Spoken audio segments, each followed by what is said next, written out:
হয়েছে 1450 বছর আগেকার নবীর কাছে আয়াতটি নাযিল হলো। সেই যুগে কিন্তু সাহাবায়ে কেরামেরা নামাজের অতি পাবন্দ ছিলেন।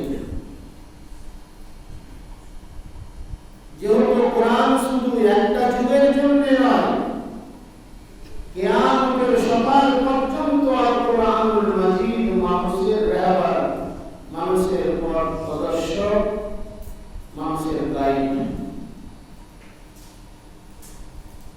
তো আল্লাহ তাবারক ওয়া তাআলা সেই অনুপাতে কোরআনুল মাজিদের মধ্যে আয়াত অবতীর্ণ করলেন, ইন্নাস সালাতা লাকাবীরাতুন ইল্লা আলাল খাশিঈন।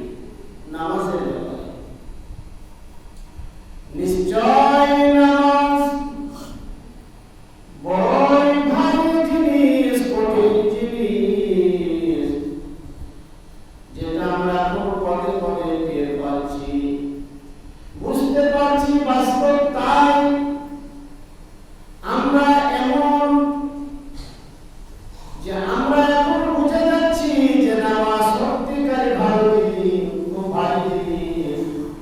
কারণ নামাজ একটা পাড়ায় যদি 500 লোক বাস করে, গ্রামে যদি 500 লোক বাস করে, দেখা যায় 15টা লোক নামাজ পড়ে, বাকি 485টা লোক নামাজ পড়ে না। তাহলে বুঝতে হবে আসলে নামাজ ভারী জিনিস। কিন্তু আল্লাহ রাব্বুল আলামিন বলছেন ভারী কার জন্য হবে? সবার জন্য নামাজ ভারী হবে না।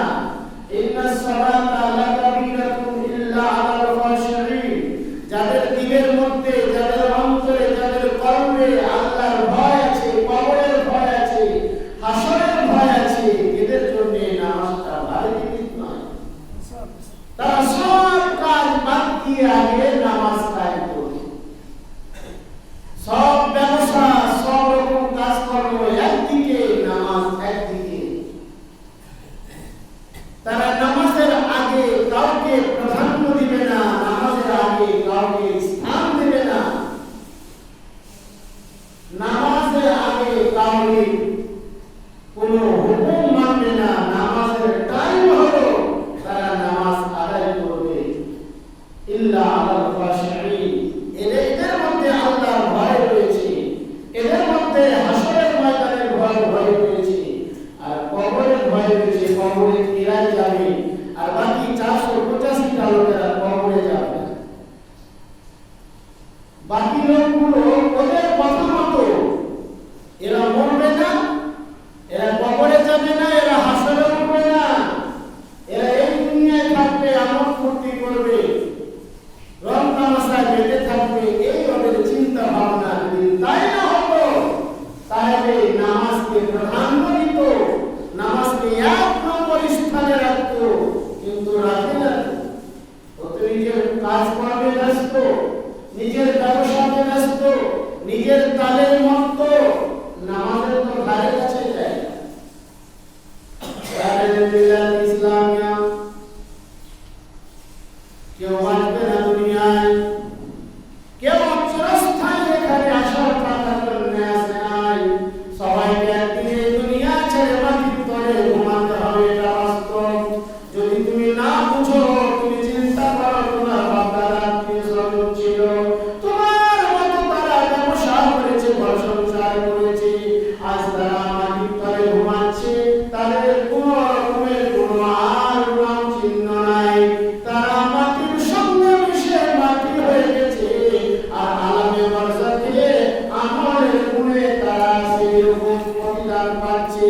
যদি দুনিয়ার মধ্যে নামাজি হয়ে গেছে, আল্লাহ রাব্বুল আলামিন তাদের জন্য ইলমের জায়গা রেখেছে। আর যদি বেনামাজি হয়ে দুনিয়া থেকে গেছে, তাদের জন্য আল্লাহ সিজ্জিন রেখেছে। নামাজ ছাড়াও বিবাহ হওয়া যায়, এটা 100% ভুল কথা। নামাজ ছাড়া কোনো মানুষ মুমিন হতে পারে না।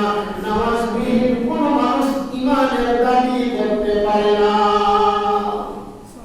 বেনামাজি আবার মুমিনের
শিখাতে হবে নামাজ এইভাবে পড়ে। এবার একটা মশলা এলো, হুজুর ছোট ছেলে মসজিদে আনা যাবে? তো আরেকজনা চায়ের দোকানে বসে কেন আনা যাবে না? ইমাম হোসেন হাসান তো মসজিদে থাকতো, নবীজি তাদেরকে নিয়ে থাকতেন। ইমাম হোসেন হাসান কোথায় আর নবীজি কোথায়? বারবার নিজের ছেলে মেয়েদের নিয়ে ইমাম হোসেনের সঙ্গে তুলনা করলো, তুলনা করা যাবে। কোন ছেলেকে মসজিদে আনা যাবে?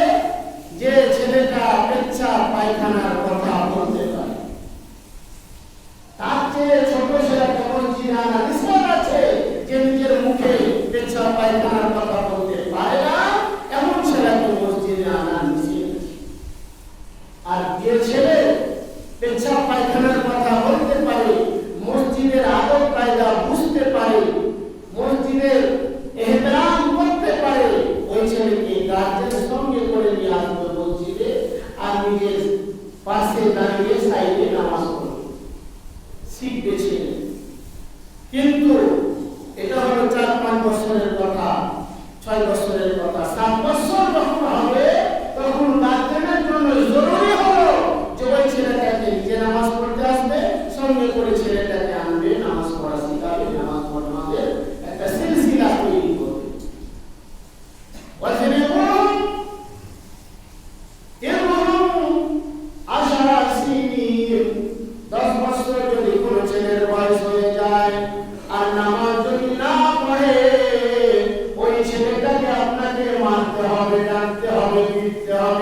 নামাজ পড়ার জন্য আপনাকে ছেড়ে দিতে হবে।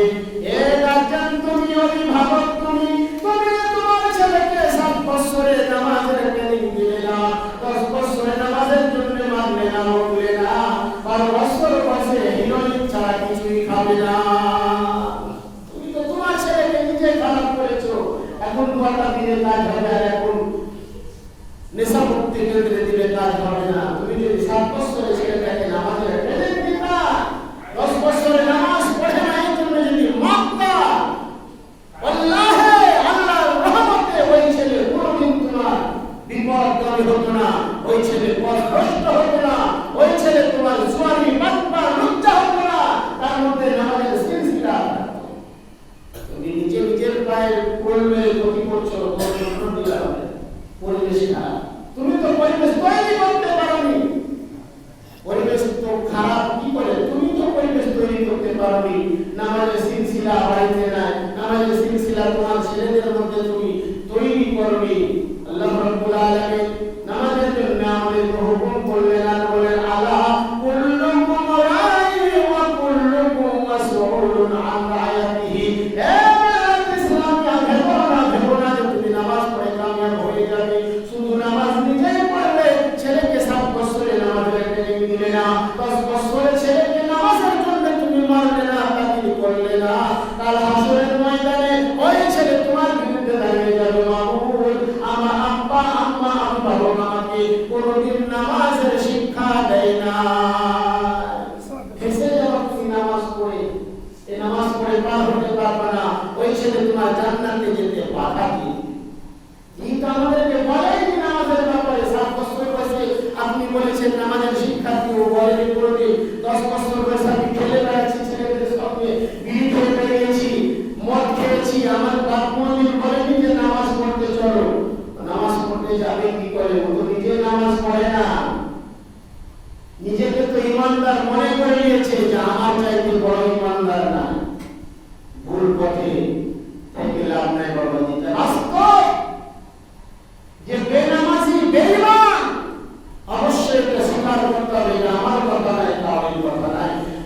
নবী সাল্লাল্লাহু আলাইহি ওয়াসাল্লাম বলেছেন বেনামাজি বেঈমান, বেনামাজি ঈমান নাই। তুমি কেমন মুসলমান, কেমন নবীর আশিক যে তোমার জীবনে নামাজ নাই আর ঈমানদার হয়েছো? প্রাণালী বিল্লাহ ইসলামিয়া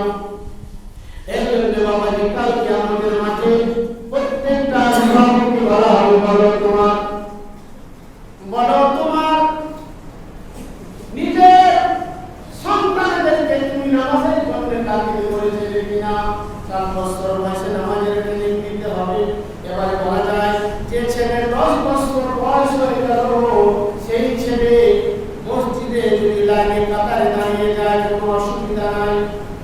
10 বছর ছেলেটাকে যদি বয়স হয়ে যায় তার গার্জেন হয়তো আসতে সে নামাজের কাতারে দাঁড়িয়ে গেলে নামাজের কোনো ক্ষতি হবে না। ছোট ছেলে যদি দাঁড়ায় তো সবটা কাট হয়ে যায়, সব হয়ে যায়। কিন্তু যেখানে দয়ার নবী বললেন 10 বছরের ছেলেকে নামাজ না পড়লে মারো, তার মানে ওই ছেলেটা নামাজের উপযুক্ত হয়ে গেছে। উপযুক্ত ছেলে না লাইনে দাঁড়ালে কোনো অসুবিধা নেই। নামাজে কেমন ভাবে কে দাঁড়াবে একটা মশলা আছে। নামাজে প্রথমে পুরুষেরা দাঁড়ায়, তারপরে হাদিসে যেটা বলছে নামাজে পুরুষেরা দাঁড়ায়, তারপরে ছেলেরা দাঁড়ায়। এবারে দেখা যাচ্ছে নামাজের মাধ্যমে যে ছেলেদেরকে যদি এক লাইনে দেওয়া যায় তাহলে তারা হট্টগোল করবে, শৃঙ্খলা সৃষ্টি হবে। যদি ওই ছেলের বয়স 10 বছর হয় তা আপনি নিজে লাইনের কাছে দাঁড় করিয়ে দিতে পারেন। 10 বছরের নিচে যদি হয় তো আমাদের নিয়ম কানুন জানবে না, ওকে লাইনে দাঁড় করানো যাবে। এরকম নামাজের নিয়ম পদ্ধতি রয়েছে। তো ব্রাদার ইসলামী আমরা তো জ্ঞানে গুণে পরিপূর্ণ লোক, আমি পুত্র জ্ঞানের লোক, একটু আপনাদেরকে ইশারা দেওয়ার চেষ্টা করছি যে জীবন যেটা আল্লাহ আপনাকে দিয়েছে এটা শেষ হবে। আপনি যতই বাহাদুরি করেন, যতই ব্যবসা বাণিজ্য করেন, যত অর্থ সঞ্চয় করেন, একটা টাকাও নিয়ে যাবেন না, একটা টাকাও আনেননি আর নিয়েও যাবেন না। হ্যাঁ, আপনাকে আল্লাহ ব্রেন বুদ্ধি দিয়েছে, আপনি ব্রেন বুদ্ধিকে উপার্জন করে বড় হয়েছেন, আল্লাহ আপনাকে আরো দিবে যদি সৎ পথে চলে। যদি দয়ার নবীর মহব্বতে আপনি নামাজকে প্রতিষ্ঠিত করে চলেন তো ওই টাকা আপনার জন্য বোঝা হবে না, ওই টাকা আপনার জন্য একটা নাজাতের জারিয়া হবে, ওই দৌলত আপনার নাজাত হবে। আর নামাজ ছেড়ে যদি আপনি কর্মের মধ্যে লিপ্ত থাকেন তো কাল হাসরের ময়দানে এই দৌলত, এই সন্তান, এই আপনার পরিবার পরিজনের লোক আপনার জান্নাতে যেতে রোড়া হয়ে যাবে, জান্নাতে যেতে বাধা হয়ে যাবে, প্রতিরোধ হবে জান্নাতে যাওয়ার জন্য। ব্রাদার ইসলামিয়া এই জন্য আল্লাহ সুবহানাহু ওয়া তাআলা বলেন ইন্নাস সালাতা লাকাবীরাতুন ইল্লা আলাল মুখাশিরিন। হে বান্দা, নামাজ আসলে ভারী জিনিস, কিন্তু যাদের মধ্যে কবরে ভয় আছে, যে মরতে হবে, মাটির তলে যেতে হবে, তাদের জন্য ভয় নাই। যাদেরকে যাদের এটা জানা আছে যে কবরে আবার আমাকে চিন্তা করবে মুমকিন নাকি, তাদের জন্য নামাজ ভয় নাই। যারা জানে যে কবরের মধ্যে আমাকে উঠে বসে আমার সওয়াল জবাব হবে, তাদের জন্য নামাজ ভারী জিনিস নয়। যারা জানে যে কিয়ামতের সকালে আমাকে উঠে আবার হাসরের ময়দানে যেতে হবে আর সর্বপ্রথম নামাজের ব্যাপারে প্রশ্ন করা হবে, তাদের জন্য নামাজটা ভারী জিনিস নয়। যারা জানে যে পুরুষেরা পার হতে হবে, ও পুরুষেরা এমন একটা রাস্তা তরবারির চেয়ে ধারালো আর চুলের চেয়ে সময় এমন একটা রাস্তা, সেই রাস্তার নাম হলো পুরুষেরা। প্রত্যেক বান্দাকে ওই রাস্তা দিয়ে যেতে হবে। যারা জানে যে নামাজ যারা পড়বে তারা ওই রাস্তায় পার হয়ে যাবে, যারা বেনামাজি হবে ওই রাস্তায় পার হতে পারবে না, নিচে পড়ে যাবে। নিচে পড়া মানে জাহান্নামে চলে যাওয়া। এগুলো যারা বিশ্বাস করবে, জানবে, তারা কোনোদিন নামাজ ছাড়বে না। আল্লাহ সুবহানাহু ওয়া তাআলা আমাদেরকে পাবন্দির সহিত নামাজ আদায় করা এবং নিজের ছেলেদেরকে নামাজমুখী করা, মসজিদ